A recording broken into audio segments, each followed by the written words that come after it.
Naisugod sa ospital si Keisha nang mawalan siya ng malay. Nang magising siya'y nasorpresa siya nang makita ang lalaking doktor na nakatayo sa gawing kaliwa niya. Philip? Bulalas niya nang makilala ang lalaki. Hi, Keisha. Nakangiti ng bangbati ng gwapong doktor. Ilang sandali siyang natulala at hindi makapaniwala na makikita roon ang kanyang childhood sweetheart. Bakit narito ka? Hindi makaget over na tanong niya. Lumapad ang ngiti ni Philip. Isn't it obvious? I'm a doctor and we're in the hospital. May sarkasmang tura nito. Matabang siyang umiti ng mahimasmasan. Oo nga pala, hindi ko kinaya ang sakit ng puson ko kanina sa restaurant. Ikaw ba ang doktor na nagkasikaso sa akin? Hindi, napadaan lang ako rito nang sabihin ng ate ko na OB-GYN na narito ka. Bigla kitang na-miss kaya naisip kong bisitahin ka. Sinong ate mo? Si Ate Jane.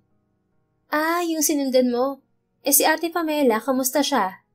Usisa niya. Mas close siya sa panganay na kapatid ni Philip. She's in our clinic. Doktor din siya. Endocrinologist. Wow, doktor pala kayong lahat? Yes. Ikaw, kamusta na? Hindi kita nakilala kaagad. Payat ka pa nung nagkita tayo sa Pampanga. Tipid siyang umiti at hiyang-hiya sa kanyang katabaan. Lalo siyang tumaba dahil sa stress epekto ng breakup sa 3 years boyfriend. Ang sarap kasing kumain kaya heto, lumobo ako ng husto. Madalas din akong atakihin ng anxiety at depression kaya sa pagkain ko nabubuhos ang lahat. Nitong nakaraang linggo lumala ang depression ko dahil sa breakup. May sariling bar at restaurant rin ako sa Pasig, malapit lang dito. Kwento niya. I see. Ilang taon ka na nga ngayon? 28 na ako. Ikaw? I'm 32. Sinuyod niya ng tingin ng kababata. Gumanda lalo ang katawan nito. Matangkad, matikas, lalong pumuti. Huling kita nila ay noong namatay ang daddy niya at umuwi siya ng Pampanga. May 10 taon nang nakalipas. Nasaan pala si Ate Jane? Pagkawan ay tanong ni Keisha. Kinuha lang niya ang result ng ultrasound mo. Ani Philip. Maya-maya ay dumating ang babaeng doktor, ang ate ni Philip. Kabado siya habang pinapaliwanag nito ang resulta ng ultrasound niya. Kailan mo pa nararamdaman ng pananakit ng puson mo, Keisha? Tanong ni Dr. Jane. Madalas pong masakit ang puson ko at lumalala sa tuwing may dalaw ako at pagkatapos. Minsan 2 buwan akong hindi dinadatnan. Minsan naman, ang tagal matapos ng period ko. Kasi meron kang cyst-sa-matres, Keisha. Isa sa sintomas ng polycystic ovarian syndrome. Irregular ang period mo. Your condition was one of the reasons why you gained weight. Mataas din ang blood glucose mo dahil sa insulin resistance. Bigla siyang nanlumo sa natuklasan. Magagamot pa po ba ang sakit ko, doktora? Mangiyak-ngiyak niyang tanong. Sa ngayon, wala pang eksaktong gamot, pero kailangan mo ng healthy lifestyle for you to manage the symptoms. May irereseta akong gamot para makontrol ang blood glucose mo at kailangan mo rin mag-take ng contraceptive pills. Napangiwi si Keisha nang maisip kung gaano kahirap ang magpapayat. Dok, 80 kilos na po ako mahigit. Ilang diet na ang sinubukan ko pero hindi umubra. Napatingin si Doc Jane kay Philip na nakikinig lang habang nakaupo sa couch. About diet and healthy lifestyle, Philip can help you. He's a dietitian, nutritionist, at isa na ring fitness coach. Anito, manghang napatitig siya kay Philip. Ngumiti ito at napatayo. Muling lumapit sa kanya. Punta ka sa klinik namin, Keisha. Isusulat ko ang address. Anito, humiram ito ng ballpen sa nurse na babae at nagsulat sa likod ng resetang binigay ni Doc Jane. Kinuha niya ang reseta. Doon na lang po ako sa klinik ninyo pupunta sa susunod na check-up ko, Doc Jane. Binalingan niya si Philip. Kailan ka naman available sa klinik mo, Doc Philip? Available ako sa klinik every Monday, Wednesday at Friday. Alas 9 hanggang alas 11 ng umaga. Hihintayin kita ha. Sige, salamat. No problem. Mauna na pala ako sa inyo. May pasyente akong naghihintay sa klinik. Pagkawan ay paalam nito. Nang matapos lahat ng test kay Keisha ay pinayagan din siya ng doktor na umuwi. Si Rosie lang ang kasama niya. Kaibigan niya ito at manager niya sa restaurant. Nasa Pampanga kasi ang mommy niya. Paano man nakilala si Dr. Philip Salazar, Keisha? Tanong ni Rosie nang lulan na sila ng kanyang kotse. Ito ang nagmamaneho at siya'y nakaupo sa tabi nito. Kababata ko siya. Ang parents namin ay magkasosyo noon sa farm. Turan niya. Talaga? Sikat na si Doc Philip dahil naging guest siya ng mga kilalang fitness vlogger. Ang pogi kasi niya at ang galing pang magpayo tungkol sa healthy lifestyle. Hindi ako aware. Alam kong doktor siya pero hindi ko alam kung anong specialization niya. Naging busy kasi ako sa negosyo at alam mo na, iba ang inaatupag ko, pagkain. Natawa si Rosie. Kaya ka iniwan ni Zoren eh. Mas minahal mo ang pagkain kaysa sa kanya. Ngumuso siya at inirapan ng kaibigan. Talagang hindi na ako mahal ni Zoren at siguro nandiri siya sa katabaan ko. Baka nga matagal na niya ako niloloko at hindi lang nagsabi na may mahal na siyang iba eh. Tingnan mo ngayon, 1 buwan pa lang kaming hiwalay, may girlfriend na siya. Mas bata at sexy. Hayaan mo ng lalaking yun, hindi siya kawalan. Mag-focus ka na lang sa health mo at oras na pumayat ka na, huyo lahat ng nanakit sa'yo. Gawin mong motivation ng negatibong komento ng ibang tao. Matuto ka sa bawat pagkakamali at maging wais na sa pagdedesisyon. Humalik siya sa pisngi ng kaibigan. Salamat, Sisi. Kung wala ka, baka hindi ko malalagpasan ng depresyon. Nako, may katigasan din kasi ang ulo mo eh. Matuto ka kasing makinig sa payo ng iba na alam mong makakatulong sa'yo. Opo. Pagdating sa kaniyang bahay ay kaagad nilinis ni Keisha ang laman ng ref na puro processed food. Nasa likod lang ng kanyang bar at restaurant ang bahay kaya hindi na siya nagluluto. Babalik na ako sa restaurant. Tawagan mo lang ako kapag may kailangan ka ha. Paalam ni Rosie. Sige, Sisi. Salamat ulit. Magpahinga ka muna, uy. Kumuway pa ito habang paalis. Panaka-naka pa siyang nahihilo kaya pumasok siya ng kwarto at nahiga sa kama. Pinagharian naman ni Philip ang kanyang isip at bigla siyang nasabik na muling makita ang kababata. Lunes ng umaga ay nagtungo si Keisha sa Salazar Doctor's Clinic. Namangha siya sa ganda ng pasilidad. Good morning, ma'am. Nakangiting bati ng babae na nasa information desk. Magandang umaga po. Narito po ba si Dr. Philip? Anya. Mamayang 9 pa po siya darating eh. May appointment po ba kayo sa kanya? Wala pa pero pinapupunta niya ako rito. Pasyente rin ako ni Dr. Jane. Sige po. Pakisulat na lang po ang name niyo rito. Kukunan ko rin po kayo ng BP at titimbangin. Inabot nito sa kanya ang logbook at ballpen. Nagsulat naman si Keisha ng pangalan at ibang detalye na hinihingi. Pagkatapos ay nag-explore siya sa ibang pasilidad ng klinik. Pabalik na siya sa lobby nang makasalubong niya si Philip. Good morning, Doc. Narito na ako. Nakangiting bati niya. Keisha, mabuti maaga ka. Kamusta ka na? Nakangiti ring bati ni Philip. Oo, kasi may lakad ako before lunch. Bumubuti na rin ang pakiramdam ko at sinisimulan ko ng mag-diet. That's good. Hintayin mo ako rito, may kukunin lang ako sa laboratory. Tumango siya at sinundan ng tingin ng doktor. Naroon lang din sa loob ng clinical laboratory, nasa 2nd floor. Hindi siya nakatiis at sinundan si Philip pero pababa na ito. Kamuntik pa silang magkabungguan sa pasilyo. May laboratory din pala kayo? Tanong niya. Yes, at sa amin din ang pharmacy sa baba. Talaga? Ano pang meron dito sa 2nd floor at 3rd floor? Umusisa na siya. Sabay na sila nitong bumalik sa lobby. Sa 2nd floor ay ang doctor's office. Sa 3rd floor naman ay wellness clinic at stockroom. Dito sa 1st floor ang fitness gym at pharmacy. Kasama na ang lobby at waiting area ng pasyente. May room din dito for delivery ng mga buntis. Wow, parang hospital na rin to, no? Kulang na lang itatanggap kayo ng admission. Hindi ba ang daddy may cardiologist? Ang mamo naman ay nurse at nag-focus sa farm business. Naalala mo pa ha? Dito na rin sa Manila nakatira ang parents ko since naitayo itong clinic 5 years ago. Nag-duty rin dito ang ibang doktor na kaibigan namin. Ang galing naman. Pero hindi ko akalaing magiging fitness coach ka rin. Kaya pala ang ganda ng hubog ng katawan mo, sakto lang ang laki. Natukso pa siyang pisilin sa braso si Philip. Pangiti-ngiti lang ang kanyang kababata. Nakasuot lang ito ng hapit na bughaw na polo shirt kaya hulmang-hulma ang katawan. Na-inspire kasi ako sa kaibigan kong athlete. It's the best investment to live healthy. Sana all healthy. Ngumuso siya. Hindi pa huli para baguhin mo ang lifestyle mo, Keys. Turuan mo ako kasi sobrang hirap magpapayat, Doc. Sure, let's go to my office. Sumunod na siya kay Philip sa ikalawang palapag ng gusali. Pagdating sa opisina nito ay namangha siya sa lawak ng silid. Maayos yun, malinis at may mga chart sa dingding para sa diet plan. Lumuklok si Keisha sa silyang katapat ng lamesa kung saan pumuesto ang doktor. Anong diet ang nasubukan mo na, Kiza? Tanong ni Philip, ginamit na ang kanyang palayaw. Ang pilit kong ginagawa ay yung low-carb diet pero hindi ako nakatagal, 3 days lang. Natatawang turan niya. Napangiti ito. Isa yan sa mga sikat na diet ngayon. Pero may mas effective ways at safe na dapat mong subukan. Okay naman ata kahit anong diet basta consistent. Ang diet ay depende sa tao, Kiza. You need to consult the doctor first, especially if you have health problem. Kasi walang iisang diet na pwede sa lahat. Magkakaiba kasi ang katawan ng tao. Pero kung gusto mong pumayat ka agad, may gagawin tayo. Mahirap pero natitiyak ko na magbe-benefit ka ng husto.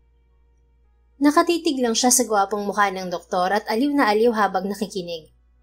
Hindi na ba ako kakain ng kanin, Dok? Nakangiting tanong niya.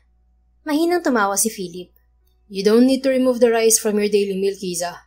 Nakakataba lang naman ng kanin kapag sobra ang pagkonsumo. Ang kailangan mong bawasan o alisin ay ang sugary foods, yung mga processed at fatty foods. Sabi nito. Nagawa ko na rin yan kaso wala pa ring epekto, lalo lang akong tumaba. Kahit hindi ka kakain ng kanin o matatamis at matataba, tataba ka pa rin. Lalo na kung sobra-sobra ang calorie intake mo na halos doble sa maintenance calories ng katawan mo. Paano pala ang tama, Dok? Desidido na siyang pumayat at lalong na-inspire dahil kay Philip. You need calorie deficit at mas mabilis ang resulta kung samahan mo ng intermittent fasting. Ano? Tapos mag-workout? Manghihina ako, Dok? Angal niya. Natawa ang poging doktor. Kailangan mong sabayan ng workout to build muscles, Kiza. Kapag pumapayat kasi tayo, nawawala ang muscles natin. Mag-focus muna tayo sa basic resistance training. Sige, pero paano ba yung calorie deficit at intermittent fasting na yan? Nababasa ko lang sa Facebook yan at sabi ng iba, sobrang hirap kaya maraming sumusuko. Sa calorie deficit, kailangan mo lang bawasan ng maintenance calories mo. For intermittent fasting naman, magsimula tayo sa 12-hour fasting. Meaning sa loob ng 12 oras wala kang pwedeng kainin. Halimbawa, ang eating window mo ay alas 6 ng umaga, dapat 6 ng umaga ka kakain, then 6 naman ng gabi ang dinner. After that, you can't eat anything, but you can drink water. Take note, eat nutrient-dense foods.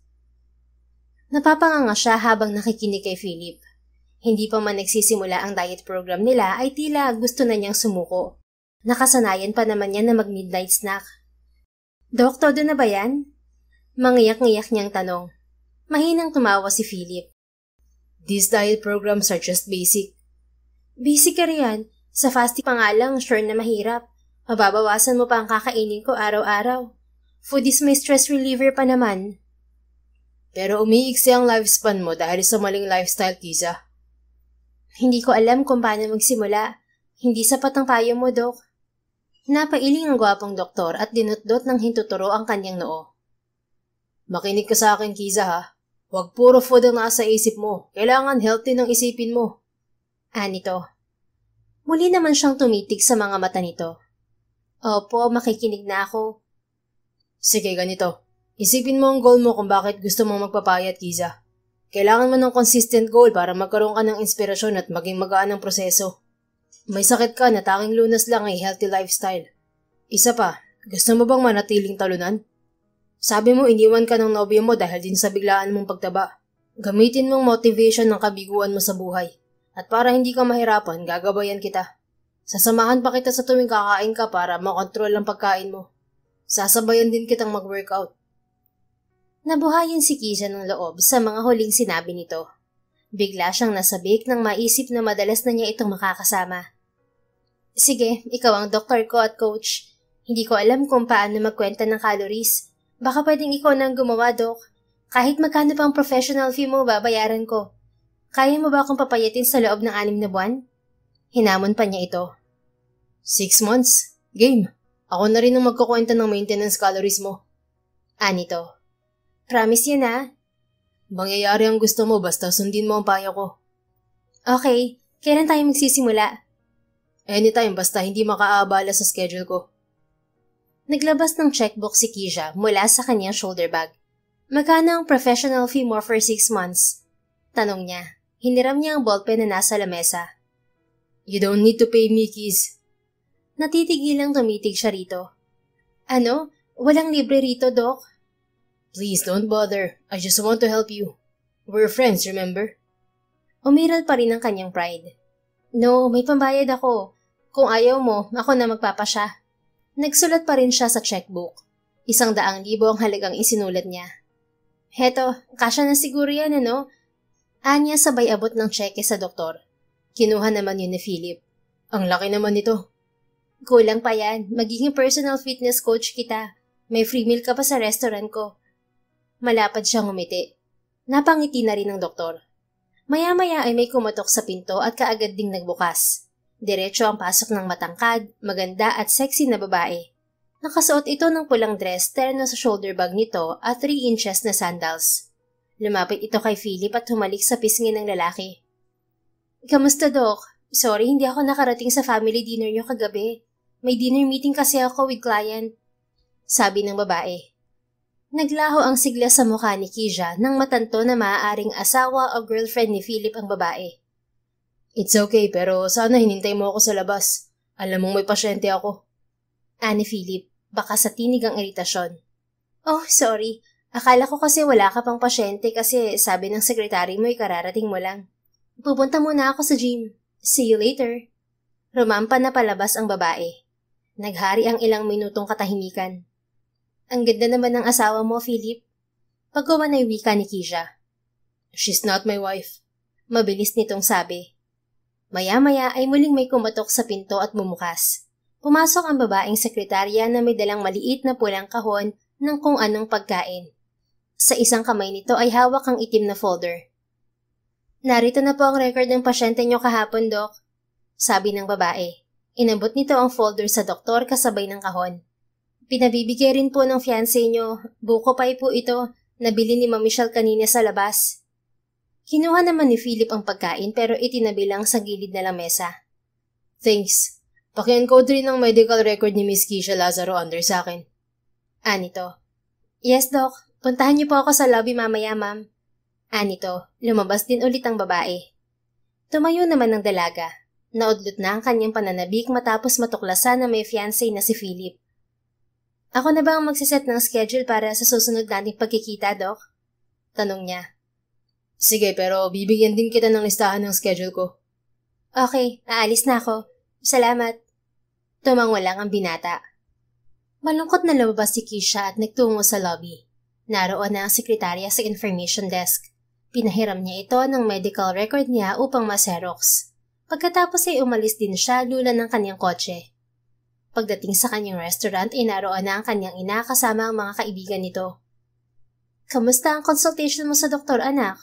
Tanong ni Donna, ang kanyang ina. Okay naman po, magsiset na lang ako ng schedule para sa susunod naming pagkikita. Sa Friday naman ang schedule ko sa OB. Matamlay na tugon ng dalaga. Dumiretso na sila sa kusina. Habang nagpapagaling ka, ako na muna ang bahala rito sa restaurant. Narito naman si Rosie. Ayos lang po ako, maiinip lang ako kung nasa bahay. Humilab ang kanyang sikmura nang maamoy ang pagkain niluluto. Kukuha sana siya ng malaking hamburger ngunit naalala niya si Philip. Pumitas na lamang siya ng isang hinog na saging na nasa lamesa. Gumawa ako ng salad na gulay. Sumabay ka na sa aming kumain ng mga kumare ko. Wika ng ginang. Sumunod naman siya rito pabalik sa dining area. 2 linggo na ang lumipas nang simulan ni Keisha ang diet at workout. Hindi niya akalaing sobrang higpit pala ni Philip sa pasyente nito. Pwede ba akong mag-cheat sa calorie deficit at fasting? Nakasimangot niyang tanong matapos ang 30 minutong resistance training sa gym ni na Philip. No, kapag kasi nag-cheat ka, lalong babagal ang process ng pagpapapayat mo. Lalo ka lang mag-crave sa pagkain na kasanayan mo. Mariing tura ng binata, palabas na sila ng gym. Humihilab ang sikmura ko after workout eh. Sundin mo lang kasi ang tinuro ko ng way of eating your meal. Hindi ko kaya ang mabagal na pagkain. Disiplina lang ang kailangan mo, Keisha. Hintayin mo ako rito. May kukunin lang ako sa office. Hinintay ni Keisha ang binata sa lobby. Maraming pasyente roon na naghihintay para sa ibang doktor. Nang mainip ay lumabas siya. Nag-crave siya sa matamis at malamig na inumin. Hindi siya nakatiis. Napabili siya ng milk tea at isang donut. Keisha! Tawag ni Philip. Mabilis siyang tumalikod sabay subo sa kalahating donut. Kamuntik pa siyang mabulunan kaya napahigop siya ng milk tea. Hey, what are you doing, huh? Tanong ng binata nang makalapit sa kanya. Nakangiting humarap siya rito habang kagat ang straw ng milk tea. Last na to, promise. Anya. Napailing ang binata. Itapon mo yan dito. Sabi naman nito at binuksan ang basurahan gamit ang isang paa. Nakuha naman siya ng matalim na titig ng binata, ngunit umisang simsim muna siya bago itinapon ang milk tea. Ang lupit mo naman, Dok. Isang milk tea lang naman eh. Nakasimangot yung reklamo. Anong isang milk tea? Nakita ko na may kinain kang pastry.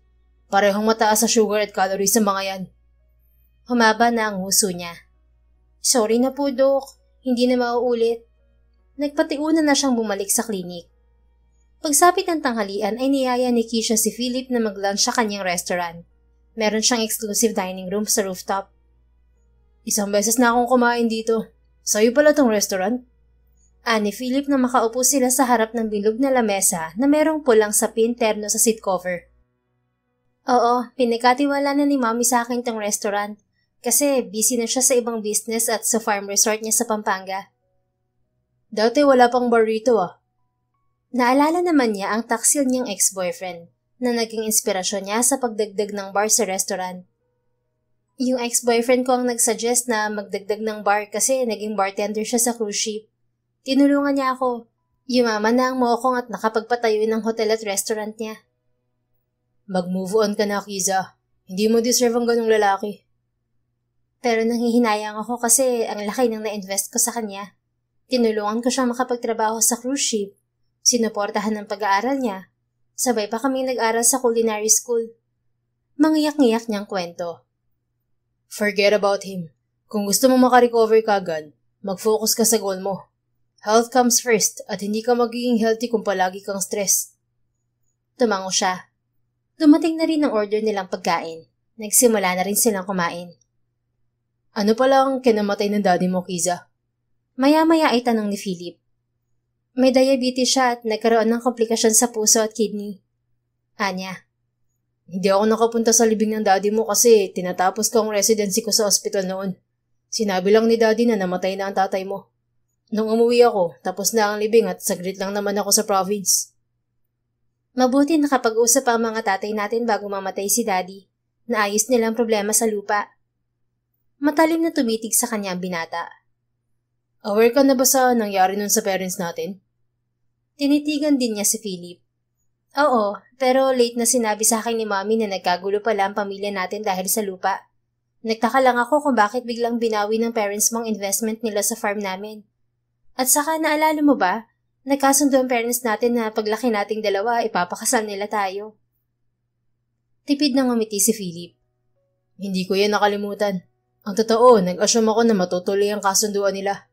Nadismaya ako nang nalaman ko na nag-away ang mga tatay natin dahil sa palpak na pagbili ng daddy mo ng 10 hectares na farm lot.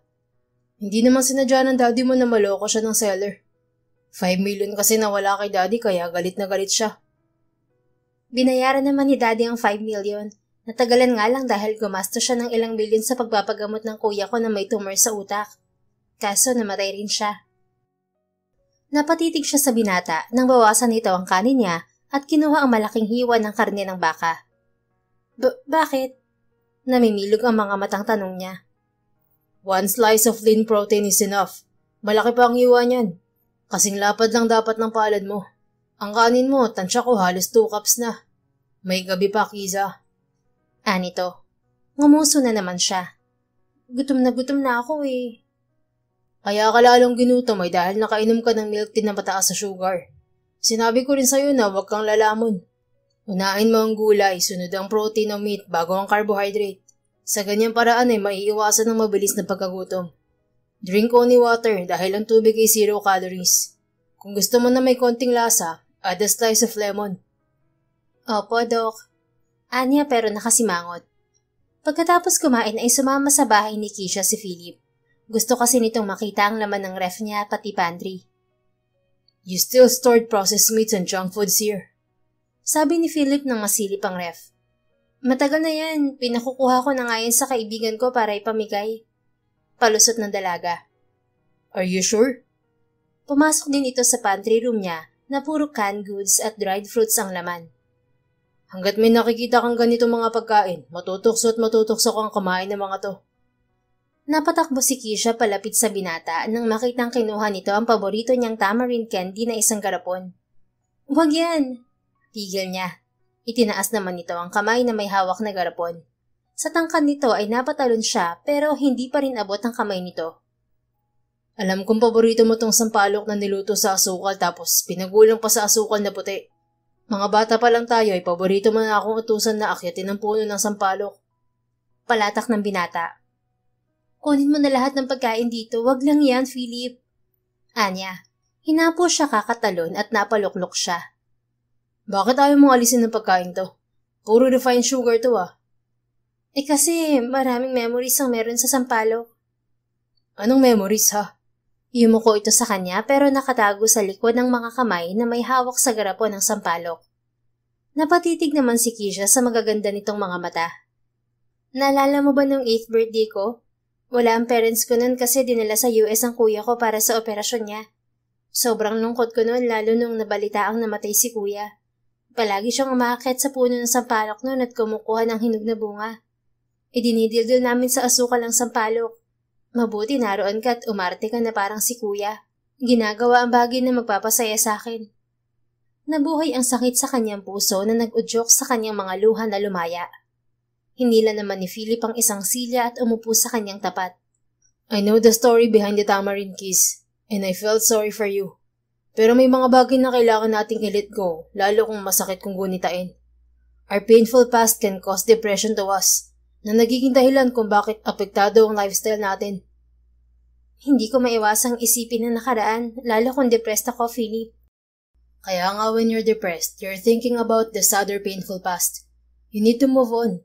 Pero kung ayaw mong alisin sa buhay mo ang sweet tamarind, pwede tayong gumawa ng healthy version nito. May alam akong luto na siguradong magugustuhan mo. Talaga? Oo. Punta tayo sa market at maghanap ng hinog na sampalok. Ibinalik nito sa istante ang garapon ng sampalok at hinawakan siya sa kanang kamay. Sumunod naman siya rito palabas ng bahay. Umalis sila lula ng kanyang kotse pero si Philip ang nagmaneho. Pagdating sa malapit na supermarket, ay una nilang hinanap ang nakakahong sampalok na hinog. 3 kahon ng sampalok ang kinuha nila at sinamahan ng 2 bote ng pure honey. Okay lang ba ang honey gamiting sweetener? Tanong ni Keisha. Nasa pwesto na sila ng mga gulay.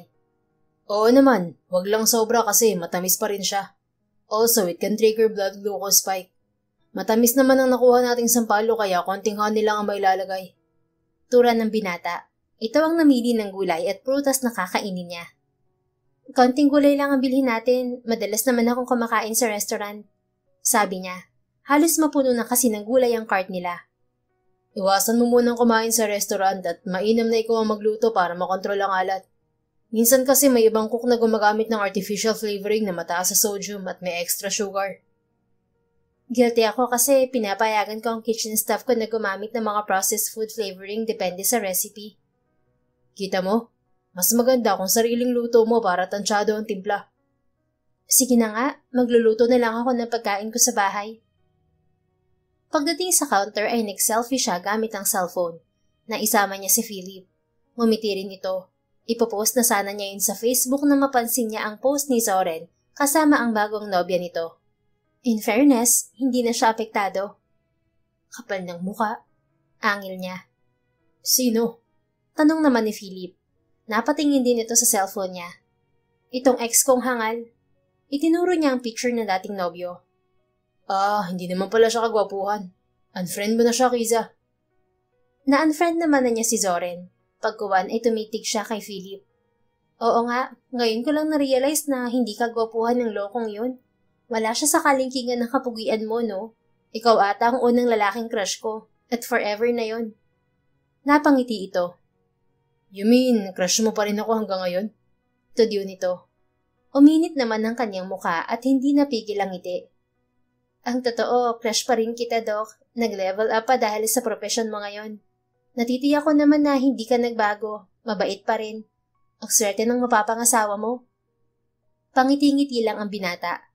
Inunahan ni Keisha sa pila si Philip at siya ang lumapit sa counter. Naglabas kaagad siya ng credit card. Isinama niya sa bayad ang bottled water na binuksan ni Philip at ininom. Kailan ang kasal mo, Doc? Tanong niya sa binata nang palabas na sila ng supermarket. Tulak-tulak ni Philip ang cart kung saan nakasakay ang 2 kahon ng grocery. Tila hindi siya nito narinig at nabaling ang atensyon sa cellphone na tumunog. Sinagot nito ang tawag. Hindi ako pwede mamayang gabi, may aasikasuhin ako sa klinik. Sagot nito sa kausap sa cellphone. Pagdating sa parking area ay kinalabit niya sa kanang braso si Philip.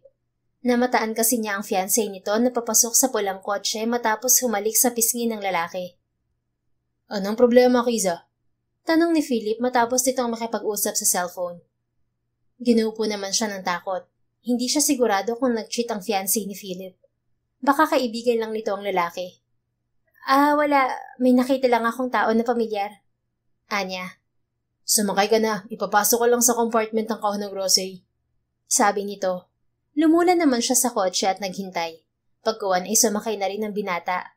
Ito pa rin ang driver. Ilang taon naging kayo ng ex mo, Kiza? Usisa ng binata nang tinatahak na nila ang daan pa uwi. Mahigit 3 taon. Mabilis niyang sagot. Is he your first boyfriend? Hindi. Ikalawa siya pero yung una, mahigit 1 taon lang naging kami. Hiniwalayan ko siya kasi babaero at mabisyo. Mas priority niyang barkada. Akala ko noon nag-asawa ka na. Sabi kasi ng pinsan mo sa Pampanga, umuwi ka noon kasama ang fiancé mo. At sabi, kakasal ka na. Natawa si Kisha. At lang ang mga kamag-anak ko na maikasal ako kasi ako na lang daw ang dalaga sa kaedaran kong pinsan. Kiza, kung hindi ba na-cancel ang kasunduan ng parents natin na ipakasal tayong 2, papayag ka pa rin ba na pakasalan ako? Inusig na siya nito. Sandali siyang nanahimik nang maisip ang dahilan bakit late na siya tumanggap ng manliligaw. 23 na siya noong nagka-boyfriend. Ang totoo, hinintay kitang bumalik sa bayan natin. Umaasa ako noon na babalikan mo ko at liligawan kasi yun ang sabi mo noon bago ka umalis papuntang US. Anya. Napatitig sa kanya ang binata nang maihinto ang kotse. Bumagal din ang usad ng mga sasakyan sa harapan nila. Bumalik ako pagka-graduate ko ng pre-med course sa US. Gusto ko kasing makadalo sa debut mo. I was there on your 18th birthday. But your mother stopped me to replace your escort. Sinabi pa niya na engaged ka na sa anak ng kaibigan niyang politician. Kwento ni Philip. Nawindang siya at walang kurap na napatitig sa binata. Matindi ang hinampo niya noon dahil hindi dumating si Philip sa debut niya, na isa sa pangako nito. Bakit hindi sinabi sa akin ni Mommy na dumating ka? Gumaralgal ang tinig na saad niya. Dahil sa paninisi ng daddy ko sa parents mo tungkol sa lupa, nagkaroon na rin ng sigalot sa pagitan ng pamilya natin. Maaaring nasaktan ng mami mo noong igiit ni daddy na niloko siya ng parents mo at pinirahan. Simula noon, ayaw na akong payagan ng mami mo na makalapit sa'yo. Yun ang dahilan kung bakit hindi na ako ulit nagpakita sa'yo hanggang sa bumalik ako sa US at itinuloy ang pag-aaral ng medisina. Ginupo na si Kisha ng mabigat na emosyon at napaluha. Akala ko pa naman nakalimutan mo na ako kaya hindi ka bumalik. Sobrang sama ng loob ko noon, Philip. Dahil sa lungkot pumayag ako na sa Maynila mag-aral kasama ang pinsan ko. Don't blame your mother. Mahal ka niya kaya ayaw niya na madamay ka sa gulo. Pero kung hindi ka pinagbawalan ni Mami na lapitan ako, itutuloy mo pa rin ba ang pangako mo? Inusig din niya ito. Pinausad na nito ulit ang sasakyan at diretso ang tingin sa kalsada. Oo naman. Dahil gusto talaga kita noon pa, Kiza. Kaya nang bumalik ako sa US, sobrang lungkot ko. Anito. Otomatikong sumikdo ang kanyang puso nang maisip na tunay ngang gusto siya ni Philip noon. At hindi niya maiwasang isipin na may puwang pa rin siya sa puso nito. Maraming nasayang na pagkakataon dahil sa away ng pamilya natin. Hindi bale, mga bata pa naman tayo noon kaya hindi big deal. Pagkawan ay sabi ni Kisha. Paano mo nasabing hindi big deal? You filled my childhood and adolescence with good memories, Kiza. Those memories were worth saving, and I didn't even know how to let them go until now. Seryosong wika ng binata. Muli siyang napatitig dito na may pagkagimbal. Don't tell me you're still willing to fulfill your promise to me. I'm always willing to do that, but I think it's impossible now. Oo, kasi ikakasal ka na. Kalimutan na lang natin ang nakaraan. We can still be friends pa rin naman. Itinuon niya ang tingin sa labas buhat sa binata. May gumuhit na kirot sa kanyang puso nang maisip na malabong maging sila ni Philip. May pupuntahan ka ba mamayang gabi, Kiz? Maya-maya ay tanong nito. Sa restaurant lang, bakit? Sinipat niya ito. Pwede ba akong magstay muna sa bahay mo? Ha? Bakit? Pansin niyang kakaibang lungkot sa mukha nito. Ayoko muna umuwi sa bahay, baka kulitin ako ni Mami. Inibita kasi nila ako sa isang party kasama si Michelle at sinabi ko na may importante akong gagawin. Teka, bakit umiiwas ka sa pamilya mo? I want peace of mind. May mga misunderstanding lang kami ni Mami at gusto ko munang magpalamig. Baka naman mag-isip sila ng masama sa akin. Hindi yan. Walang problema sa'yo si Mami. Kasi tinuring ka niyang parte ng pamilya noon. Ang Mami mo lang ang ayaw na sa pamilya namin. Kung sa bagay. Pero ano naman ang gagawin mo sa bahay ko? Makikitulog muna ako. Malapad itong umiti. Naghalo naman ng kanyang galak at kaba. Sige, pero ngayon lang to ah. Once kasal ka na, hindi ka na pwedeng makasleepover sa bahay ko. Please stop mentioning about my marriage. Nito, nagseryoso na. Okay. Pagdating sa bahay ni Keisha ay magkatuwang nilang inayos ni Philip ang groceries at tinanggal ang mga unhealthy food sa ref at pantry. Gawin na natin ng minatamis na sampalok, Doc. Excited na wika ng dalaga. Nagsuot na siya ng pulang apron. O sige, balatan mo muna mga sampalok. Gagawa muna ako ng salad para snack natin. Nito. Sinunod naman niya ang utos nito. Habang lumilipas ang oras ay pansin niya ang kakaibang saya ni Philip habang nagluluto sila. Namiss niya ang kabataan nila na naglalaro ng luto-lutuan. Tikman mo to, sabi ni Philip. Iniumang nito sa kanyang bibig ang kutsarang may minatamis na sampalok. Nagmukha na itong tsokolate. Ibinuka naman niya ang bibig at isinubo ang pagkain. Ang sarap. Hindi siya masyadong matamis. Konti lang ang asim. Parang strawberry jam. Komento niya. Pure honey lang ang nagpatamis dito kaya natural. Huwag mo lang tamihan ng kain, Kiza. Oo na. Pero sa sarap ng timpla mo, baka maubos ko yung nasa kawali. Natawa ang binata. Bibilugin ko ang sampalok at bibilangin. 2 lang kada araw ang kakainin mo. Grabe ka naman. Naghugas siya ng kamay at kumuha ng konting tamarind jam gamit ang hintuturo. Tikman mo, Doc. Sabi niya sabay umang ng daliri sa bibig ni Philip. Nagulat pa siya nang walang abog na isinubo nito ang kanyang daliri. Dinilaan pa. Napatda siya dahil sa agarang paghuhuramentado ng kanyang puso. Mas masarap siya kung isusubo gamit ang daliri. Sabi nito. Nagbiro pa. Malinis ang daliri ko ah. Wala akong nail polish at maiksi ang kuko. Naiilang niyang sabi. Alam ko, kanina ka pa hugas ng kamay. Malagkit kasi ang jam. Hinango na nito mula sa kawali ang tamarind jam at inilipat sa babasaging bowl. May napansin ako, Kiz. Medyo childish ka pa rin. Maya-maya ay wika ni Philip. Ano? Obvious ba talaga? Oo, pero cute. I missed you more being like that. At masaya ako kasi hindi ka nagbago. Sweet ka pa rin. Umalab naman ang mukha ni Keisha dahil sa papuri ng kababata. Naku baka lang gamin ako niyan, Doc. Yung totoo, hindi ka ba naaasiwa sa tabako? Anya, sinuyod pa siya nito ng tingin. Hindi ka naman sobrang taba tingnan. Chubby ka lang at pwedeng plus size model. Pero kita mo naman ang kaibahan ng payat pa ako. Wala namang nabago, Kiza. Maganda ka pa rin. Nagatungan pa ang init sa kanyang muka. Salamat at na-appreciate mo pa rin ang beauty ko. Hindi ako mabilis ma-attract sa physical na katangian ng babae. Mabilis kasi ako madismaya once may nakita akong katangian na hindi ko gusto. Kahit gaano pa kaganda ang babae ko, hindi pasok sa standard ko, hindi ako maaakit.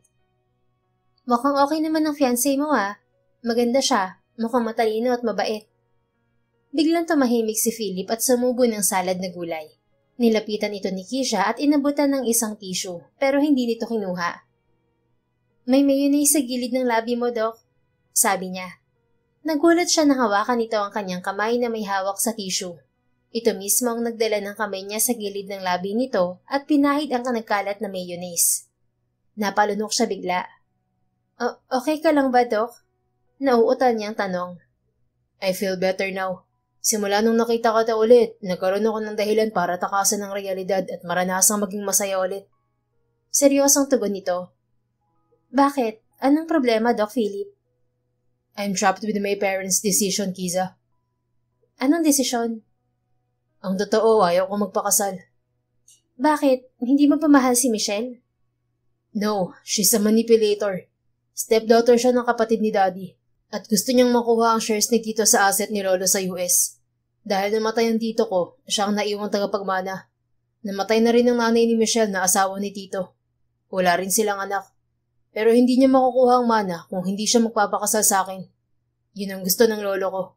At hindi rin makukuha ng pamilya namin ang kumpanya ni Lolo sa US na walang kasal na magaganap. Ngayon, ayaw ni Daddy na mapunta sa charity ang assets ni Lolo, kaya pinipilit nila akong pakasalan si Michelle. Nurse si Michelle at siya ang nag-aalaga kay Lolo. Buhay pa si Lolo at bedridden pero may nakahanda na siyang last will na kailangan masunod. Nawindang si Keisha sa natuklasan. Ibig mo bang sabihin ay hindi ka rin gusto ni Michelle? I'm not sure pero ramdam ko na peke ang pinapakita niyang effort sa akin. I even saw her dating another guy in the US. Hala, nakita ko rin siya kanina na may kasamang lalaki. Hindi ko lang nasabi sa'yo. Hindi na big deal sa akin yan. Wala na rin akong pakialam kung ilang lalaki pa ang sasamahan niya. Ang gusto ko na lang ay makalaya sa desisyon ng lolo ko. E di sabihin mo sa kanya na ayaw mo magpakasal. I'm waiting for the right time, Kiza. Kakausapin ko si Lolo at iipunin ang mga kasalanan ni Michelle na may ebidensya ako. Grabe pala ang nangyayari sa pamilya mo. Deserve mo maging masaya, Philip. Natigilan si Keisha nang mapansin ang matamis ng ngiti ng binata habang nakatitig sa kanya. Upang madistract ito ay sinubuan niya ito ng salad. Halos malusaw na kasi siya sa init ng titig ni Philip. Ubusin mo ang salad, Doc. Maliligo lang ako. Ang lagkit ko na eh. Anya sa kalumisan. Isang buwan mahigit na ang lumipas at lalong naengganyo si Keisha na magpapayat. Malaki na kasi ang nabawas sa kanyang timbang. Konting push na lang, balik alindog ka na, Sisi. Excited na sabi ni Rosie nang samahan siya nito sa gym ni na Philip. Katatapos lang din ng consultation niya sa OB. Oo, kaso bubuis-buhay ang sakripisyo ko. Anya nang makaupo. Katatapos lang niya mag-push up. Ang galing din talagang coach ni Doc Philip, no? At saka ibang motivation lalo't kasama mo siya sa diet routine mo. Imagine, isang poging doktor ang nakabantay sa'yo habang kumakain. Sana all na lang, girl. Kinilig naman pati bilbil ni Keisha nang maisip na napapadalas ang pagtambay ni Philip sa kanyang bahay. Minsan ay nasa restaurant niya ito. Ano ka ba? Close lang talaga kami ni Philip since mga bata pa kami. Anya. So, friends lang ba kayo? Oo. Nag-aalangan pang tugon niya. Maya-maya ay dumating si Philip kasama ang mami nito. Kiza! Tili ng ginang nang makita siya. Napasugod ito sa kanya at bigla siyang niyakap. Hiyang-hiya naman siya dahil pawisan siya.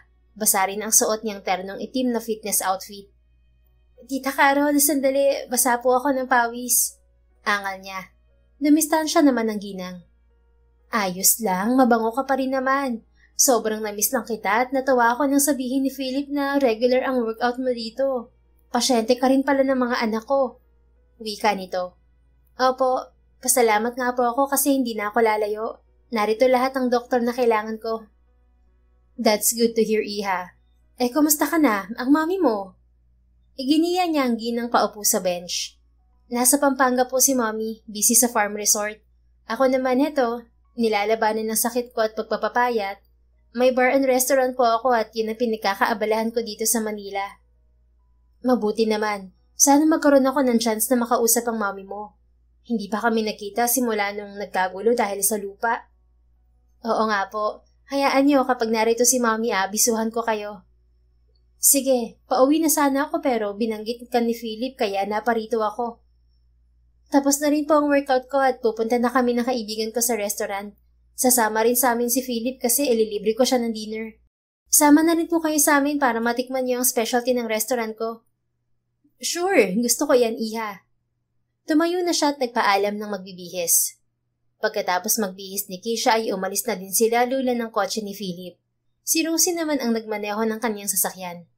Pagdating sa restaurant ay inuko pa nila ang kanyang VIP dining room. Ang laki pala nitong restaurant mo, Kiza. Mabutit narito ka na rin sa Maynila. Ani Carol nang makaupo na sila sa harap ng bilog na lamesa. Opo, nasanay na rin ako rito sa Maynila kaya dito na ako for good. Tura ng dalaga. Kamusta na pala ang love life mo? Balita ko kinasal ka na. Tumabang ang kanyang ngiti at sinipat si Philip na abala sa pagtipa sa cellphone nito. Hindi po ako ikinasal, single pa po ako, tita. Ay talaga? Nasiko ng ginang sa braso ang anak. Sabi mo ikinasal na si Kiza, anak. Anito paggawan. Akala ko rin, Mom. Mali pala ang nasagap pong balita. Nakangiting wika ng binata. Biglang tumayo ang ginang at hinila sa kanang braso ang dalaga. Lumayo sila kay Philip. Bakit po, tita? Takang tanong naman niya. Gusto ko lang malaman kung wala ka bang feeling sa anak ko, Kiza. Anito. Natigilan siya. Anong feelings po? I mean, kung gusto mo siya. Alam ko na develop ang feelings niyo sa isa't isa noon ni Philip. Kaso nga ay pinagbawalan siya ng mami mo na makita ka. Nilingon niya si Philip. Hindi niya maikakaila na muling nabuhay ang pag-ibig niya sa binata at lalong lumalim nitong napapadalas ang pagsasama nila. Ang totoo po, gusto ko pa rin si Philip. Pero hindi kami pwede kaya naisip kong maging magkaibigan na lang kami. Maya-maya ay tugon niya sa ginang. Bakit? May boyfriend ka na ba? Wala na po akong boyfriend pero si Philip ay ikakasal na. Bumakas ang lungkot sa mukha ng ginang. Guilty ako. Hinayaan ko ang asawa ko na magdesisyon para kay Philip. I know my son is against marrying Michelle.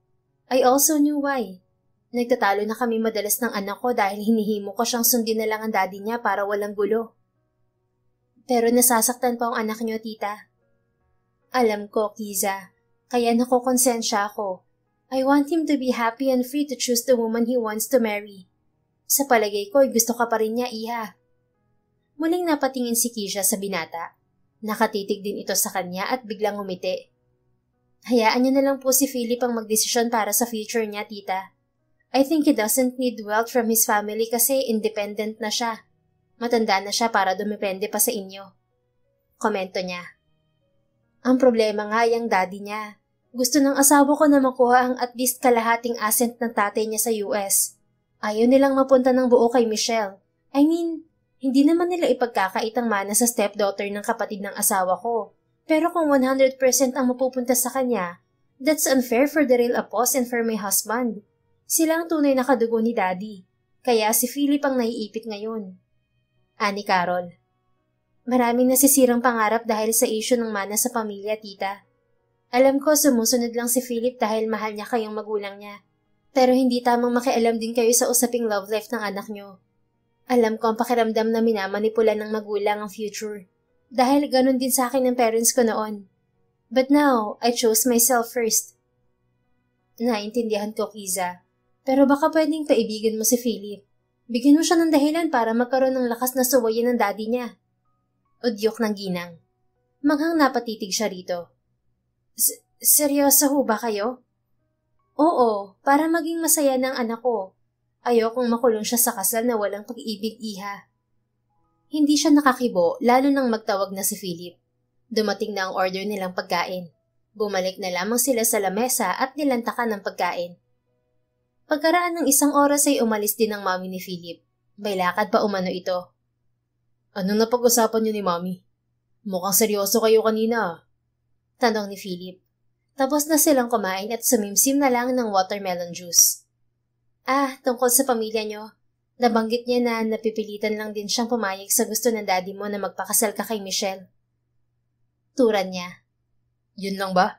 Hindi ka ba niya kinulit na akitin ako? Napalakas ang kanyang tawa. Bakit naman niya iuutos sa akin yun, Doc? Kasi desidido na si mami na palayain ako.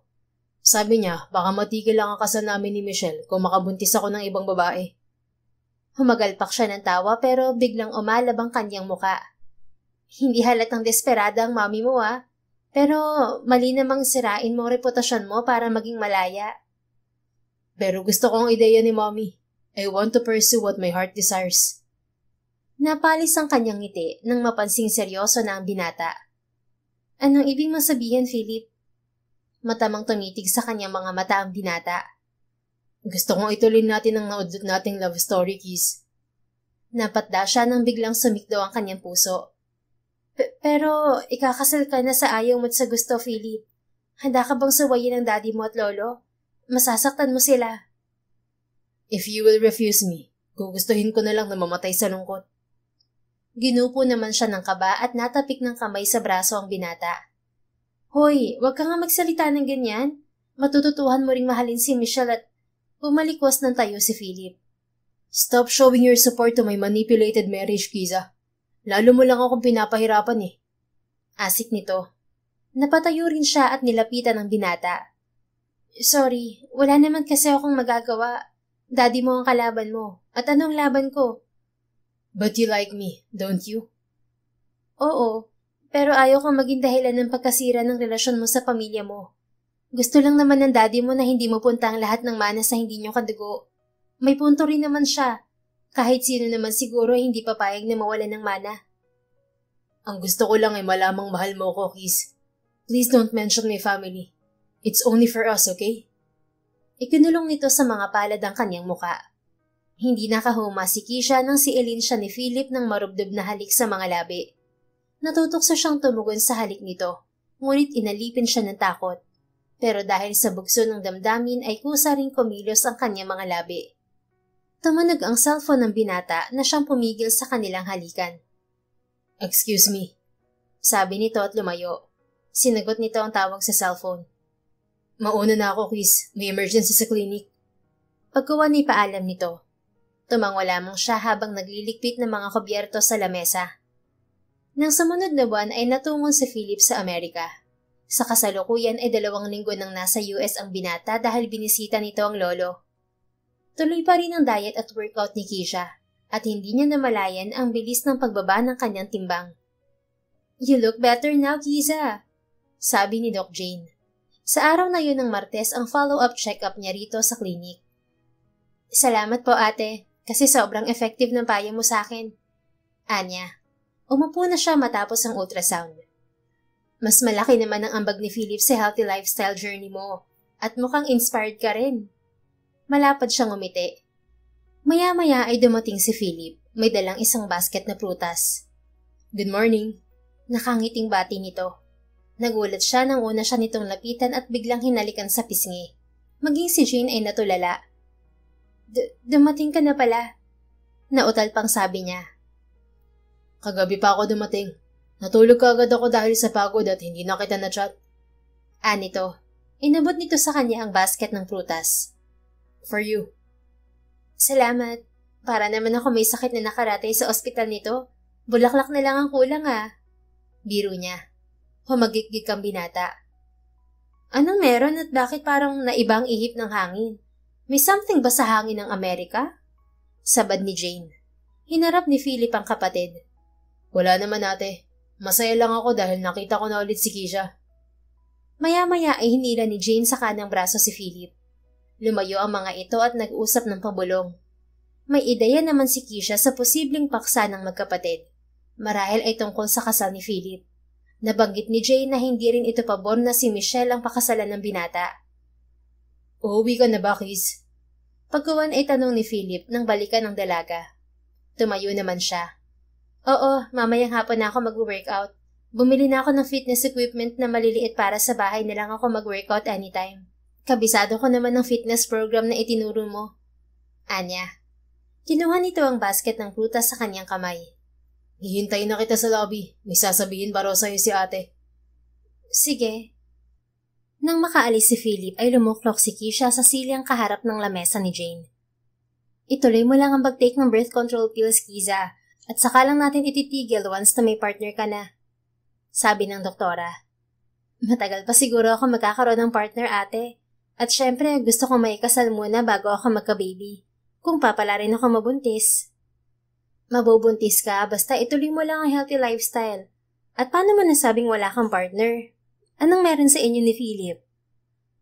Malabo pang maging kami ni Philip, ate. Dahil ba kay Michelle? Opo. Kahit maikasal sila ni Philip, never mamahalin ng kapatid ko ang babaeng yun. Maniwala ka sa akin. True love will always win. Magtiwala ka rin kay Philip, Keys. I know he has a better plan. Malapad siyang ngumiti at nabuhayan ng pag-asa. Salamat po sa suporta, ate. Handa naman po ako maghintay kung kailan maging malaya si Philip. Sa ngayon, okay na sa akin na magkaibigan kami. You're a good girl, Kiza. I understand why Philip can't give up his love for you. Tila tumaba naman ang puso niya sa galak. Pagkuwan ay nagpaalam na siya at pinuntahan sa lobby si Philip. Saan tayo pupunta? Tanong niya sa binata nang palabas na sila ng klinik. Sa bahay mo, mamayang hapon ng workout mo, di ba? Anito. Oo, pero maglalaba muna ako. I'll help you. May ituturo rin akong bagong workout. Talaga? Baka mas mahirap yun ah. Mahirap siya pero natitiyak ko na effective magpaliit ng tiyan. Nakapa naman niya ang puso na may 2 dakot pang bilbil, pero lumiit na ang mga braso at hita niya.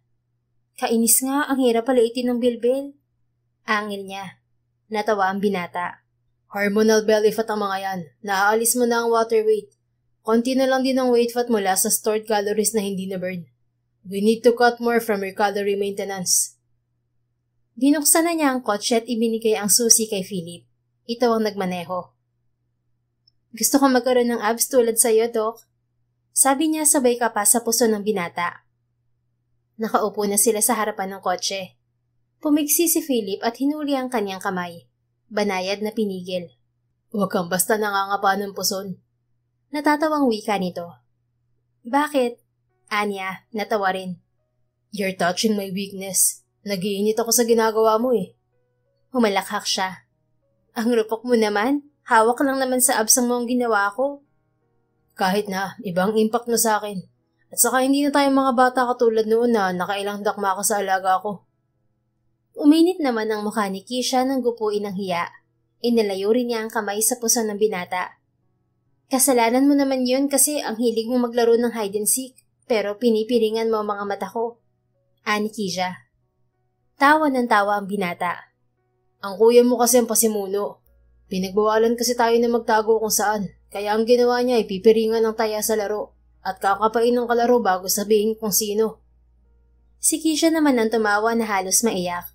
Tumigil lang siya nang mapansing seryosong nakatitig sa kanya ang binata. Kumistot siya nang hawiin ng kamay nito ang ilang hibla ng buhok niya na nakalawit sa harap ng muka. Lalo kang gumaganda habang pumapayat, Kiss. Ibang aura mo ngayon. Wika nito sa malamyos na tinig. Ganoon naman ang paghuhurumentado ng kanyang puso at nakipagtitigan sa magagandang mga mata ng binata. Salamat, lalo tuloy akong nai-inspire na magpapayat. Naiilang niyang sabi.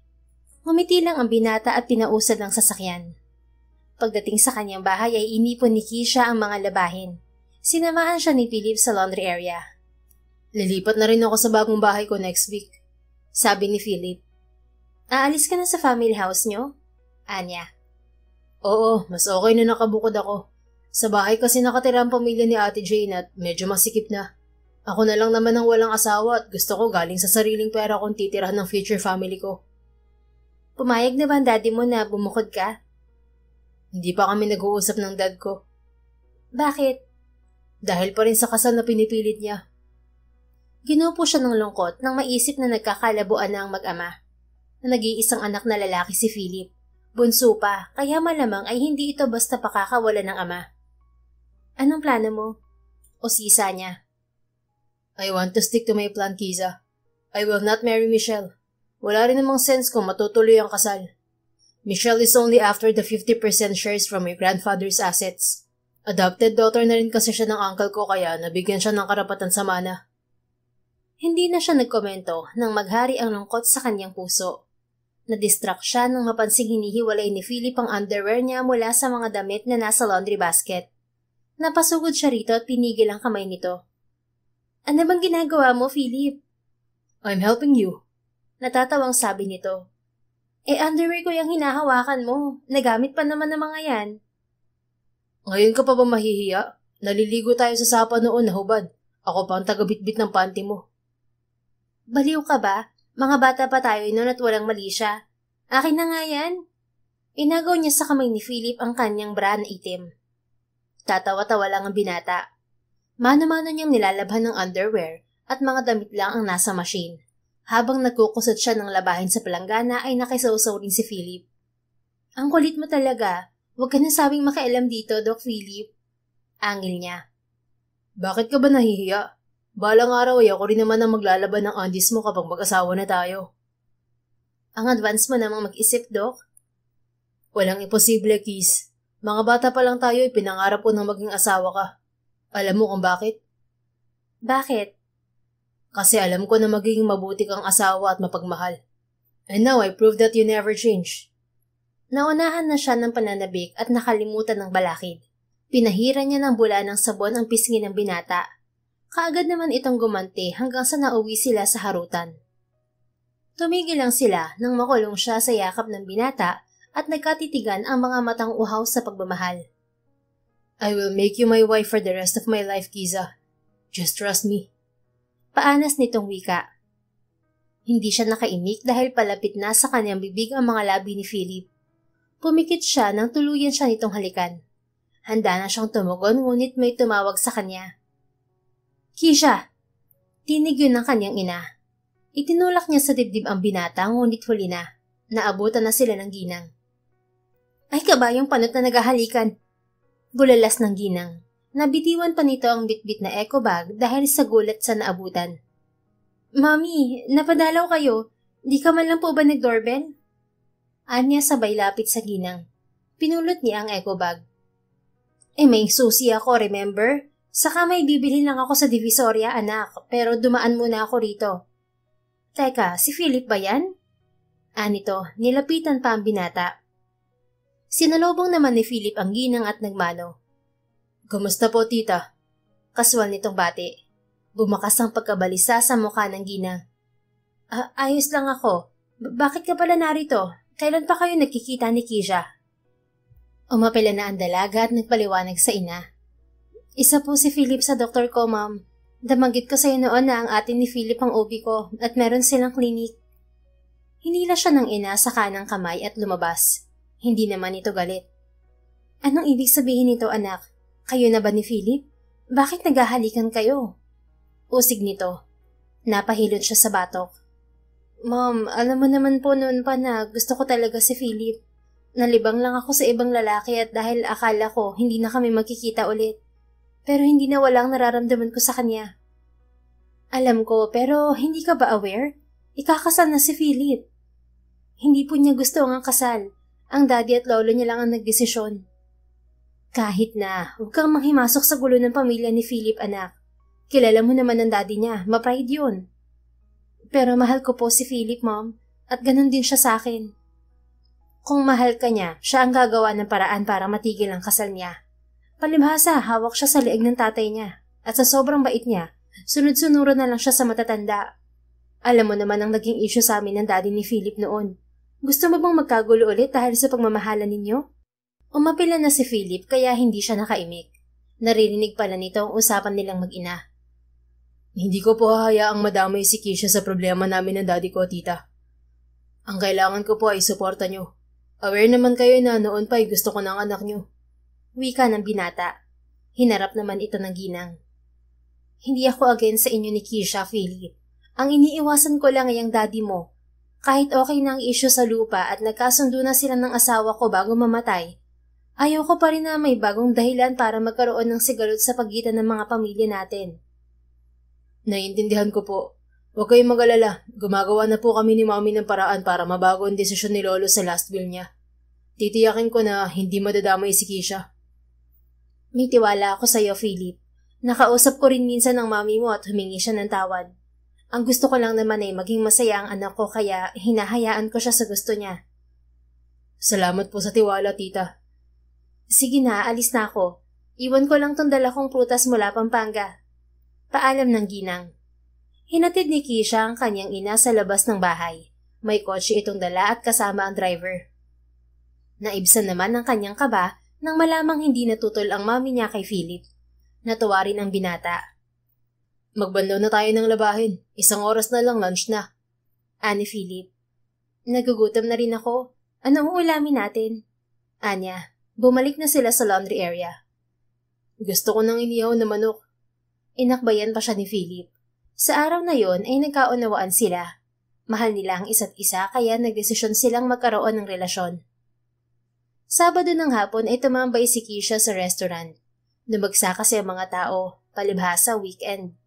Patungo na siya sa bar nang mapansin ang pamilyar na babaeng may kahalikang lalaki sa couch. Ito si Michelle, ang fiancé ni Philip. Nang mapansin siya'y tumayo ito. Hi, are you Keisha Lazaro? Wika ng babae.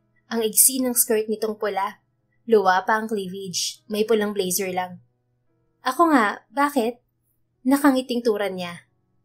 I know you're Philip's childhood sweetheart and the only woman he loves.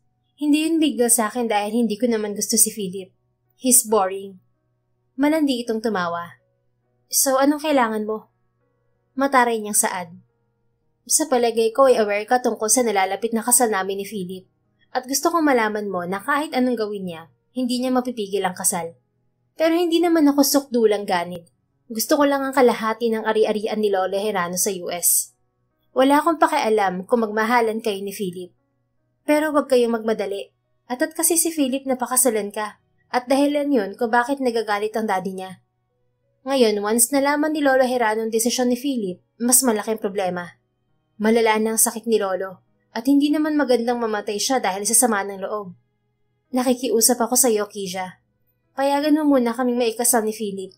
Once nakuha ko na ang kailangan ko, malaya na kayo. At ako na ang bahala sa kasal. It would be fake. Ako na rin ang bahalang magpaliwanag kay Philip. Nawindang siya at hindi sigurado kung magtitiwala sa babae. Paano ako magtitiwala sa'yo? Keisha, I have a boyfriend too. At buntis na ako. Gusto ko ring maging malaya. Kailangan ko lang talaga ng malaking pera dahil itutubos ko sa nakasanlang property ng daddy ko. At para maipagamot din ang sakit ng boyfriend ko. Uuwi next week si Lolo Herano para sa kasal namin ni Philip. Iwasan mo muna si Philip para hindi siya madistract. Once napansin ni Lolo na hindi kami okay ni Philip, magdududa siya. I really need your cooperation, Keisha. Para rin sa ating lahat to. May taning na ang buhay ni Lolo. At ang gusto lang niya ay matupad ng nasa last will.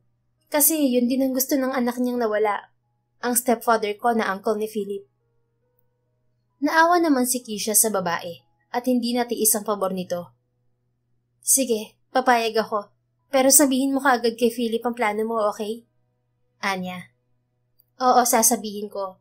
Pero sa ngayon, iwasan mo muna ang pakikipagkita sa kanya para hindi tayo mahirapan. Huwag mo munang sabihin kay Philip ang plano natin, baka magpanik siya. Wala pa namang tiwala yun sa akin. Tumango siya. Nagkasundo rin sila. Nagpaalam na rin ang babae kasama ang boyfriend nito. Kaaalis lang ni Michelle nang dumating si Philip. Niyaya na ito ni Keisha na maghapunan. Bukas na pala ang blessing ng bahay ko, Kiz. Punta ka sa umaga para tulungan ako magluto. Ani Philip habang kumakain sila. Akala ko ba nakalipat ka na? Anya. Bukas pa pagkatapos ng blessing. Sige, pupunta ako, Doc. Pero di ba darating ang lolo mo next week? Hindi ka ba uuwi sa inyo para paghandaan ng pagdating niya? Natigilan ng binata. Hindi matutuloy si lolo dahil sa medical condition niya. Ano? Nalilito na siya dahil sinabi ni Michelle na doon sa Pilipinas gaganapin ang kasal nito kay Philip. Kami ng pamilya ko ang pupunta sa US. Malala na pala ang sakit ng lolo mo. Huwag mo siyang bigyan ng sama ng loob, Philip. Bumagal ang pagsubo nito sa pagkain at napatitig sa kanya. Anong ibig mo sabihin, Kiza? Makapaghihintay naman ako. Ibigay mo kung ano ang gusto ng lolo mo habang nabubuhay pa siya. Tuluyan itong nabitiwan ng kutsara. Are you breaking up with me, Kiza? Usig nito na may pait sa tinig. Hindi tayo magiging malaya kung hindi maayos ang problema sa pamilya mo, Philip. Okay na ako na magkaibigan muna tayo. Huwag mo na rin pahirapan ang sarili mo. Magtiwala tayo sa kapalaran. If we're really meant to be, nothing can stop us from being together. That's nonsense. Mahinang nahampas nito ang lamesa na ikinagulat niya. Nagsimula ng manikip ang kanyang dibdib, ngunit handa na siyang magparaya muna. May tiwala ako sa'yo at naniniwala rin ako na mas masarap ang pagmamahal kung hinog na hinog at walang balakid. Huwag ka mag-alala, narito lang ako at patuloy kang mamahalin, Philip. Dagdag niya na lalong nagpainit sa ulo ng binata. Tuluyang tumayo si Philip at walang imik na lumisan. Naiwan naman siyang nagpupuyos ang damdamin. Lumamlam na ang kanyang mga mata dahil sa luha. Kinabukasan ay tumuloy pa rin si Keisha sa bahay ni Philip ngunit wala siyang nadatnang tao. Dumiretso siya sa klinik ng mga ito at nagtanong sa sekretarya. Umalis po si Doc Philip at ang buong pamilya niya, ma'am. May emergency raw kasi at kailangan sila sa US. Sabi ng babae. Ginupo naman siya ng kaba nang maisip ang lolo ni Philip. Dahil ba sa lolo niya? Anya. Opo, malala na rin kasi ang cancer ng matanda at sabi may taning na ang buhay. Sige, salamat. Babalik na lang ako next week para sa check-up ko kay Doc Jane. Okay po. Umalis siya lula ng kotse at dumiretso sa kanyang restaurant. Pagdating sa restaurant ay tumunog ang kanyang cellphone. May mensahe sa kanya ang mommy ni Philip. Nakikiusap ito na tawagan niya si Philip. Nagbuka siya ng video call para kay Philip nang makapasok siya sa opisina. Bakit ka tumawag? Kinulit ka ni mom yun, no? Tanong nito sa matigas na tinig. Pansin niya ang mugto nitong mga mata at may sinisimsim na red wine. Nakaupo sa couch. Oo, hindi ka raw kasi sumasagot sa tawag ng mami mo. Anya. Kararating ko lang sa bahay rito sa US. Nasa ospital daw ang lolo mo at hinihintay ka. Oo, dahil gusto niyang makitang kinakasal ako. Don't disappoint him, Philip. I just did. Ano?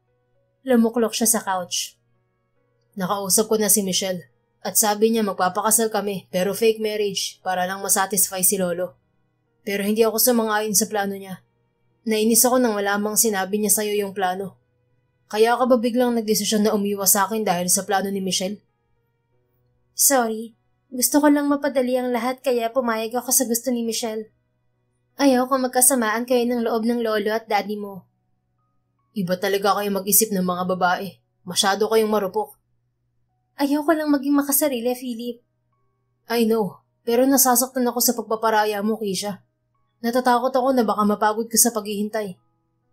Hindi nga ako mapapagod, Philip. Ngayon pa ba na bumalik ka na sa akin after a decade? Ginupo na siya ng mabigat na emosyon. But our situation is different now. It's more complicated, kaya hindi pwedeng magpadaig tayo sa emosyon. At ano naman ang plano mo ngayon? Your grandfather is dying. Don't make things worse, Philip.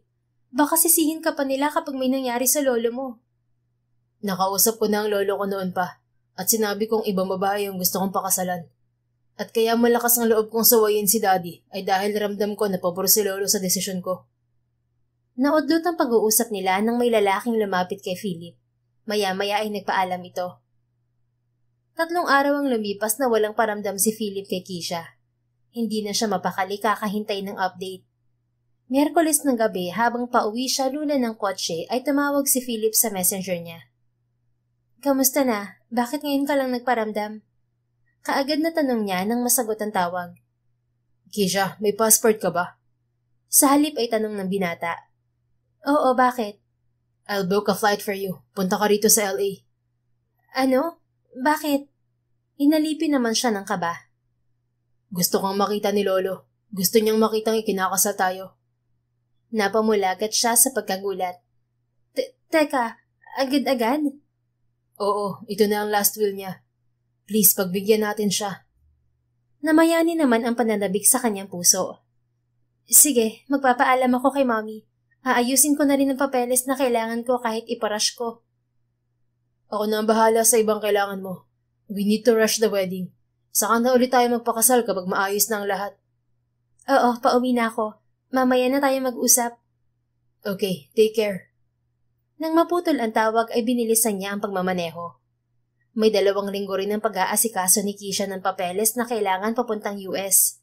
May tatak naman ng passport niya na lumalabas siya ng iba't ibang bansa para mamasyal, kaya hindi siya nahirapang makakuha ng US tourist visa. Si Philip na ang bumili ng tiket niya at ibang kailangan. Pumayag na rin ang mommy niya sa kasal. Sabado ng madaling araw ang flight niya at dahil sa excitement ay hindi na siya nakatulog. Pagdating sa US ay ngarag siyang humarap kay Philip. Are you okay? Tanong ng binata nang sunduin siya sa LA airport. Binitbit na nito ang maleta niya. Nahihilo pa ako. Paidlip-idlip lang ako sa eroplano. Sabi ko naman sa'yo matulog ka. Hirap ako matulog. Na-excite ako. Sabay pa silang tumawa. Lumula na sila sa kotse na pag-aari ng lolo ni Philip. May driver din sila. Dumiretso na sila sa mansyon ng mga ito at naghihintay ang in-laws niya. Naroon din si Michelle at mga kapatid ng binata. Welcome home, Kiza! Bungad ni Carol. Kaagad siya nitong niyakap. Bakit hindi kasama ang mami mo, Kiza? Tanong naman ni Lorenzo, ang daddy ni Philip. Nagmano rin siya rito. Busy po si Mommy, walang time mag-asikaso ng papeles niya to travel. Sa ikalawang kasal na lang daw namin sa Pilipinas siya dadalo. Anya. Hay, hindi pa rin nagbabago ang Mommy mo. Napakasipag pa rin.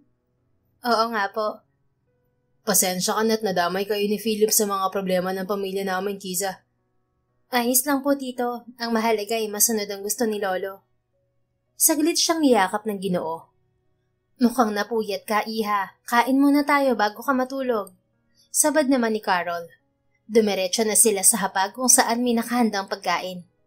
3 araw lang ang preparasyon para sa kasal dahil kompleto na ang papeles nila. Garden wedding lang yon na ginanap sa hotel malapit sa ospital kung saan nakaratay ang lolo ni Philip. Oy, Doc, bakit ka umiiyak? Tanong ni Keisha sa asawa matapos ang wedding vows nila.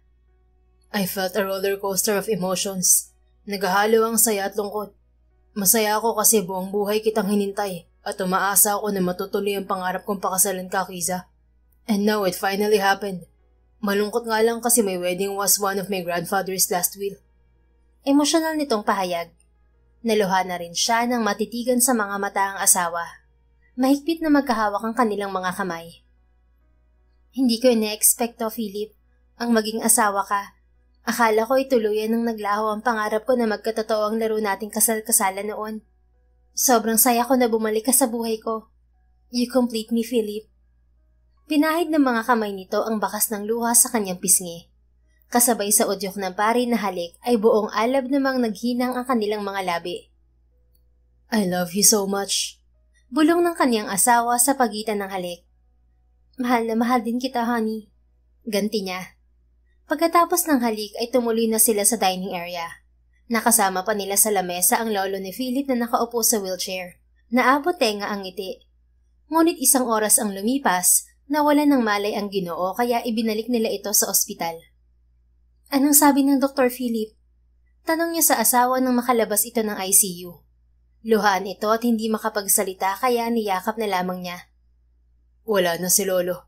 Mukhang hinintay lang talaga niya na maikasal ako. Humihikbing wika nito. It's okay. I'm sure he's happy now dahil natupad ang huli niyang kahilingan. Alo niya. Tumangwa lang ito at lalong humigpit ang yakap sa kanya. Ilang buwan ang nakalipas matapos mailibing ang lolo ni Philip, bumalik muli silang mag-asawa sa US at inasikaso ang naiwang ari-arian ng Ginoo. Tuloy ay doon na rin nagpatingin sa OB si Keisha. Bakit? Ano bang nararamdaman mo, honey? Tanong ni Philip nang makalabas sila sa klinik. Napangiti siya. Napadalas kasi ang pagkahilo ko nitong nakaraang araw. Busy ka pabalik-balik dito sa US kaya hindi ko nasabi sa'yo. Anya, ibinigay niya kay Philip ang resulta ng ultrasound. Nanlaki ang mga mata nito nang mabasa ang nakasulat sa papel. You're pregnant? Bulalas nito, napahinto pa. Oo, it makes sense kung bakit biglang bumalik ang cravings ko. Mag-workout sana ako ulit. Nagulat siya nang bigla siya nitong yakapin. I thought we could wait a year before having a baby. Okay na ang matris ko, hubby. Simula nang pumayat ako, wala na yung cyst kaya sabi ni Ate Jane, anytime may safe na ako mabuntis. Thank God, magiging daddy na ako. Muli siya nitong niyakap at pinupog ng halik sa muka. Tama na nga, umuwi na tayo na makapagpahinga. Flight na natin sa linggo pa uwi ng Pinas. Napatili siya nang buhatin siya nito papasok ng kotse. Hinintay ni Keisha na manganak siya bago sila nagpakasal ulit ni Philip sa Pilipinas. Nag-focus na sila sa negosyo at pinaubayan nila sa in-laws niya ang ari-arian na nasa US. Nakuha naman ni Michelle ang shares nito at ikinasal na rin ito sa boyfriend nito. Naging maayos ang lahat, naidaan sa mabuting usapan at kasunduan, kaya hindi naging mitya ng gulo ng pamilya ang mana. Masaya pa ang lahat, lalo na silang dalawa. 1 taon bago nila sinundan ang panganay na lalaki. Babae naman ang kasunod, na lalong nagpasigla sa kanilang pamilya. Napanatili na rin ni Keisha ang healthy lifestyle. The end. If you enjoyed this story, please don't forget to like, subscribe, comment, and share. Your support helps us reach more people and spread the love. Thank you for tuning in, and we're looking forward to seeing you again soon. In the meantime, please take care and may God bless you always.